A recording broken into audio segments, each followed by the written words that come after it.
Supreme court ने महाराष्ट्र सरकार और राज्य चुनाव आयोग को राज्य पिछड़ा वर्ग आयोग की अंतरिम रिपोर्ट लागू नहीं करने का निर्देश दिया है। इस रिपोर्ट में स्थानीय निकायों के चुनाव में 27% ओबीसी कोटा देने की सिफारिश की गई थी।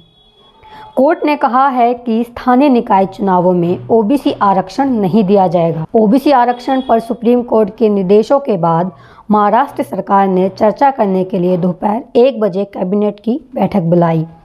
अंतरिम रिपोर्ट में स्थानीय निकाय चुनावों में 27% ओबीसी कोटा देने की सिफारिश की थी।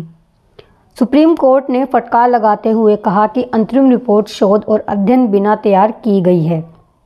राज्य सरकार ने कोर्ट में जो डाटा पेश किया है उसमें कहा गया था कि सुप्रीम कोर्ट के आदेश के अनुसार हमने डाटा पेश किया है। आयोग की रिपोर्ट में ओबीसी को 27% आरक्षण देने की समर्थन किया है, लेकिन इसमें कहा गया है कि सीमा 50% के कुल कोटा सीमा के पार नहीं होनी चाहिए।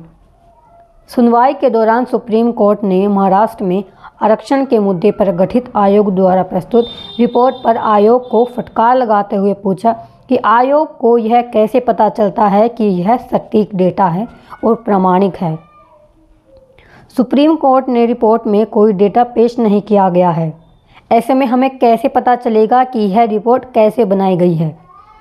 सुप्रीम कोर्ट ने राज्य चुनाव आयोग को सुप्रीम कोर्ट के 19 जनवरी 2022 के आदेश का पालन करने को कहा है।